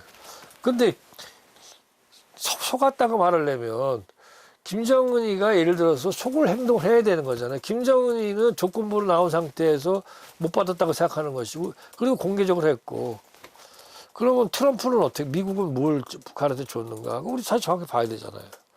그다음에 중간에 있었던 문재인 대통령은 과연 본인이 무엇을 했는가 가장 중요한 김정은이가 그것도 제재 일부 완화를 갖다가 전제로 해가지고 영변 핵시설을 다 폐기시키겠다고 하셨어요. 이거 엄청난 거대한 건데 그걸 갖다가 김정은한테 약속을 받은 사람은 문재인 대통령이었고 그렇기 때문에 트럼프는 사실 우리가 볼 때는 아니 지금까지 한반도에서 북한 핵 문제가 발생한 그 장소가 어딥니까? 장소는 다 영변이야. 네. 지금 뭐랑 떠들어도 영변에서 만든 저걸 가지고 풍계에서 실험을 한 거잖아요. 영변에서 한 거 가지고. 그러면 그런데 이제 지금 미국에서는 영변 마치 영변이 별 중요하지 않은 것처럼. 그러면서 일은 영변에서 일어나고. 근데 그 영변을 갖다가 만약에 김정은이 문재인 대통령이 아니라 트럼프에게 줬다면 어떤 일이 있을까? 트럼프는 장사꾼이다 보니까 문재인 대통령 9.1 공동성명, 9.19 공동선언에 나와 있는 그 김정은의 이 영변 핵폐기와 동창리 시험장 폐기에 대해서 자기가 받은 선물이 아니잖아요. 그러니까 그걸 껌값 취급했단 말이에요. 별거 아닌 것처럼. 그럼 문재인 대통령은 그걸 갖다가 가지고 트럼프 대통령을 설득했어야 되는데 설득이 가능하다고 생각하니까 받았겠죠. 못했잖아요. 더 용기가 필요했던 거죠. 아니면 트럼프한테 그런 제안을 하게 하든지 하노이에서. 역사라는 거는 길이 이미 지나온 길을 다시 되돌려서 어디로 갈 수 있다면 이렇게 하는 건 좋은 건 아닙니다. 그렇지만 그 질문을 하니까 그래서 김정은한테 속았다라고 말하는 거는 맞지 않다. 그때 그 주체들이 다 문제가 있었다라고 보여지는 그 정확하게 우리가 성찰이다. 그 다음에 사람들이 제가 이제 어디서도 그런 얘기 하는데 많은 사람들이 그래요. 자, 포용 정책 실패했다. 뭐 실패했다. 그 무슨 정책이 성공했습니까? 그럼 지금? 그 강경 정책은 성공했나요? 그러면? 그러면 지난 20년간 포용 정책만 썼습니까? 아니잖아요. 포용 정책을 쓴 시간은 지난 6.15 이후에 보면은 노무현 정부 5년, 김대중 정부 3년, 그 다음에 문재인 정부 5년. 그러니까 다 해서 13년이잖아요. 23년 동안. 그 다음에 그 나머지 10년은 꼭 강경 정책을 썼잖아요. 무슨 정책은 성공, 무슨 정책이 실패했어요? 다만 분명한 거는 포용 정책이라는 표현을 쓰고 우리가 평화 증진을 위한 정책이라고 얘기합시다. 자, 북한 핵이 공고화되고 그 다음에 남북 관계가 이렇게 악화됐기 때문에 이 정책들의 목표는 현재 달성되지 못하고 실패했습니다. 그럼 내가 이렇게 질문할게요. 어떤 위대한 실험이 있다고 칩시다. 실험이 성공하죠. 그럼 그 실험을 성공시키기 위해서 있었던 수많은 시행착오를 겪었던 실험들은 다 실패한 건가요? 과정에 대한 얘기를 우리 안 하고 있습니다. 내가 이렇게 얘기하는 이유는 뭐냐면 2000년의 대한민국, 그 다음에 2023년의 대한민국을 보세요. 대한민국은 어때가 지금 어려움이 있지만은 이 경제적으로 엄청난 발전을 했습니다. 그 사이에. 그 다음에 문화적으로 여러 가지로 우리가 이른바 그야말로 글로벌 선도국가라는 이름을 붙여서 할 정도가 됐어요. 자, 만약에 우리가 그동안에 지난 23년 동안 지금처럼 매일같이 투닥거려서 코리아 디스카운트 문제가 나오고 안보가 위험하고 이렇다면 우리가 안심하고 경제를 갖다 발전시킬 수 있겠어요? 지난 23년 동안 가장 경제를 많이 발전시킨 정권, 두 정권이 어디입니까? 김대중 노무현 정부예요. 노무현 대통령한테 경포대, 경제를 포기한 대통령이라 비난했지만 경제 성장률이 제일 높았던 때가 그때고 그다음에 김대중 대통령 때였어요. 그다음에 대한민국이 글로벌 선도국가라는 이름을 갖게 되는 그러한 어떤 이 K컬처 거기다가 4차 산업혁명 그다음에 코로나 이런 것들이 다 이루어졌던 때가 그게 바로 문재인 정부 때였어요. 다시 말해서 비록 결과적으로 성취는 못했지만 결과의 그 정책들 때문에 대한민국이 여기까지 오게 하는데 보다 더 국민들 그 시기에 국민들이 보다 더 안전했고 노무현 대통령 5년기에 문재인 정부 5년기에 한 번의 교전도 없었던 사실 그 자체가 국민들의 안전을 보장했고 경제적인 그런 그 나름대로 활력을 갖다가 보호했고 뭐 그다음에 그런 그 소위 교전이 없고 평화 상태가 이루어졌기 때문에 세계인은 우리가 글로벌 선도국가 되면 만약에 여기서 분쟁이 나고 만약에 국지전이 나면은 대한민국이 무슨 글로벌 선도국가가 있어? 글로벌 선도국가의 이 내용 중에 하나가 뭐냐면 그거는 지역 평화를 나름대로 리드해 나가거나 유지해 갈 수 있는 능력이 있어야 되는 거란 말이에요. 그걸 만들어냈잖아요. 다시 말하면 목표를 성취하지 못해서 우리가 갈 길은 많지만 우리가 해왔던 거를 우리 스스로 자조하면 안 되고 우리 스스로 자부심을 가져야 된다. 그렇지 않습니까?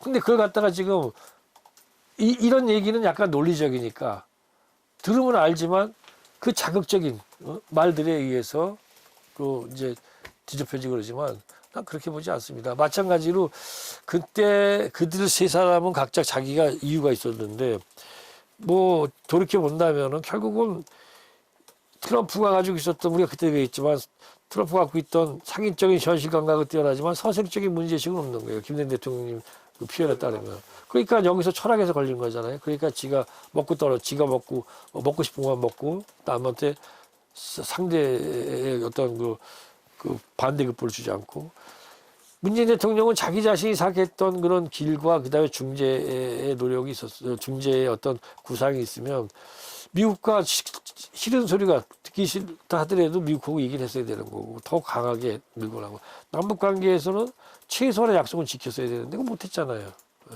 김정은이도 보다 더 지가 변화하는 현실에 대해서 인지하고 보다 유연하게 나갈 수 있었는데 그걸 못했죠. 그러니까 그런 거는 있었지만 그 패턴의 양상, 특히 북한 패턴은 여전히 나는 지금도 뭐 이미 그러나 김정은이 결심하면서 다 달라진 거죠. 예. 그러나 그거는 이 세상에 어떤 도전이 오거나 김정은이 그렇게 본인은 양보했다고 생각할 거 아닙니까? 선양보. 그걸 아무것도 그런 것에 대해서 보상으로 받지 못하고도 그냥 갈 수 있다고 생각한다면은 그게 가능하겠어요? 우리가 아는 북한이 이게 가능합니까? 우리가 아는 북한이 아니라 아주 선량한 사람이라든지 가능하지 않을 텐데 우리가 아는 북한은 더욱더 가능하지 않겠죠. 그러니까 많이 망각하는데 김정은은 애초부터 조건부였어요. 조건부였죠. 늘 제가 얘기합니다. 김정은은 조건부였지. 그러니까 사람들이 자꾸 그걸 잊어버려요. 김정은이가 마치 핵실험이나 ICBM 발사를 갖다가 나는 무조건 안 할게요라고 하지 않았어요. 미국이 적대적 정책을 하지 않은 한 정책을 철회하면 또 철회 협상 기간 동안에 근데 안 된다고 딱 잡은 거 아니에요. 안 됐고 김정은이가 내놨던 건 제재를 완화해달라는 거였는데 그게 안 됐잖아요. 왜냐면 미국이 제재를 완화해 줄 수 있어요. 그러나 미국이 들어오는 건 뭐냐면 제재라는 틀을 갖다가 지금 10m 축소를 해놨어. 여기서 50cm만 제재 완화를 해주고 깎아도 이것이 도미노처럼 더 깎아줄 수 위험성이 있다는. 즉, 자기가 지금 만들어 놓은 제재 전선이 이게 지금 여기에 만족하고 있는 거란 말이에요. 미국이 만족하고 있는 거죠. 그러나 이 제재 전선은 이제는 이거 가동이 안 됩니다. 앞으로는 제대로. 이제 점점 이완될 겁니다. 왜? 이제는 중국이 이걸 따라갈 이유가 없어졌잖아요. 예. 핵 문제에 따라. 왜냐하면 미국이 중국을 갖다가 공산당 정권이고 적대시하는데 왜 따라가겠어요? 3월에 칼럼 쓰신 거 보면 예. 그 이전에 그거를 보다 보니까 MB 정부 때도 그 비슷한 내용으로 쓰신 게 있더라고요. 가치 외교하고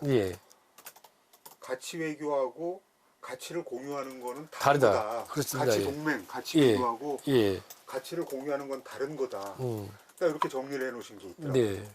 그러니까 우리가 민주주의와 시장경제, 자유민주주의에서 미국과 우리가 가치를 공유하잖아요. 근데 이 국제사회라는 게 우리가 전 지구가 다 자유민주주의가 되면 좋지만 국제사회가 서로 다른 삶의 양식을 가지고 있고 삶의 양식을 갖고 있으면서 그들이 각각의 상대방을 갖다가 파괴할 수 있는 물리력을 갖고 있는 게 현실입니다. 그리고 전통적으로 우리가 자기의 삶의 양식을 다른 나라에다가 투사시키려고 했을 때 성공한 경우가 별로 없고 전쟁으로 가는 거잖아요. 그러다 보니까 국제정치나 국제사회의 가장 중요한 기율은 평화고 공동번영이잖아요. 그것이 우리 국익이고 국민의 안전이고. 근데 가치라는 걸 내세워가지고 가치라는 땅에 자유민주주의가 나 자유민주주의 아닌 놈하고 안 하겠다 그러면은 그거는 뭐 냉전 시기보다도 더 후퇴하는 얘기가 되는 거죠. 냉전 시기도 그렇게 꼭 하지 않았단 말이에요. 이데올로기 내세웠지만 소련하고 대화하고 결국은 미중 간에도 냉전 시기에도 대화하고 그다음에 교역이 오갔지 않습니까? 근데 지금 그런 점에서 가치를 갖다가 이게 그때의 가치라는 거는 이제 자유민주주의라는 거 아닙니까 지금? 김태호가 이미 그런 얘기를 했더만 자유가 가치다 어쩌고. 미국도 지금까지 가치를 갖다가 가지고 일관되게 외교를 한 적이 없어요. 그럼 왜 이스라엘에 대해서 팔레스타인 탄압하는 걸 항상 저겁니까? 거기에 대해서 미국이 인권위 불참하고 안 합니까? 안 하잖아요. 옛날에 우즈베키스탄에서 대학살 났을 때도 미국은 거기 정 안 했습니다. 거기 일부러 거기에 대해서 찬성하지 않았어요. 왜? 중국, 러시아를 견제하기 위해서 우즈베키스탄에다가 자기 영향력을 확장하기 위해서. 그런 것 자체가 외교라는 게 그런 거잖아요. 그리고 외교에서 우리가 대외 정책에서 우리가 가질 수 있는 목표는 결국 국익의 증진이고 그 국익의 핵심이 뭐겠습니까? 평화를 유지하는 것이고 우리가 그들과의 관계에서 이익을 취하는 경제적 이익을 취하는 거잖아요. 우리 국민의 안전을 보호하고. 그런 것이 바로 가치가 돼야 되는 거죠. 어떻게 가치가 자유민주주의가 됩니까? 자유민주주의는 소중하지만 나와 다른 삶의 양식을 갖고 있는 자에게 똑같이 자유민주주의가 그런 것도 아니에요. 예. 위험한 얘기를 하고 있는 거죠. 윤석열 정부가 이미 가치 외교가 갖다 얘기하고 있잖아요. 예. 거기다 가치가 자유민주주의라고 지금 공개적으로 얘기한 거 아닙니까? 근데 그래놓고 대한민국이 지금 자유롭습니까 지금? 자유민주주의가 잘 되고 있나요? 현재. 그들은? 예. 이번에 6.25 때도 윤석열 대통령이 이제 그런 얘기를 했고 이전에도 했는데 강력한 힘만이 진정한 평화를 보장한다. 이게 그리고 이 내용이 저 여기 오면서도 봤는데 프랭카드에 국힘 프랭카드에 엄청나게 붙어 있더라고요. 그러니까 지금 어떻게 보면은 이 감성적으로 국민들한테 감성적으로 즉각 받아들일 수 있는 언어들을 많이 이제 선호하는 것 같아요. 그리고 그 언어가 사실 전략적이나 정책적으로 구성될 때는 굉장히 조심스러워야 되고 이런 것도 생각 안 하는 거죠. 예. 그건 굳이 그걸 우리가 답변할 필요도 없는 거죠. 강력한 국방도 해야 되지만 당연히 상대방과 나 사이의 적대성을 완화하기 위한 노력이 필요하고 가장 훌륭한 안보라는 건 서로 오가고 서로 싸울 필요가 없게 만드는 거잖아요. 그러니까 두 가지 같이 해야 되는 것이고 그렇기 때문에 우리가 언술에 있어서 가장 강력한 안보라는 거를 추구하는 사람들은 그야말로 진정 무서운 사람은 말하지 않고 준비하는 자거든요. 저렇게 농성식 안보를 외쳐대는 거, 농성식 안보를 하는 거잖아요. 참 국민들한테 들으라고 하는 거잖아요. 실제 그러면 그거에서 국방비를 얼마만큼이나 증가시키고 국방력을 얼마큼 하고 그다음에 이런 거를 갖다가 모르겠습니다. 얼마나 하는지 모르지만은 중요한 건 농성식인 거죠. 짖는 개가 물지 않는다 그러듯이 결국 농성식 안보가 위험한 겁니다. 예. 가장 강력한 안보는 군인들한테 안보를 가장 강력하게 만들면 되는 겁니다. 안보를 강력하게 하라고 또 말한다고 해서 안보가 강력해지는 게 아니잖아요. 실천하는 것이 중요한 거고. 그다음에 진정한 가장 강력한 안보는 어떤 경우도 전쟁이 일어나지 않고 국민들이 안전하게 살 수 있는 길이고 그거는 강력한 국방태세와 함께 대화를 통해 가지고 상대방과의 적대성을 완화시켜서 싸우지 않아도 되는 상황을 만드는 거죠. 대화 채널조차도 없는 강력한 안보가 어디 있습니까? 대화 채널조차도 없는 그야말로 이른바 본인이 창정한 적대 세력과 대화 채널조차도 없는 그런 강력한 안보가 어떻게 가능해요? 외눈박이 안보지.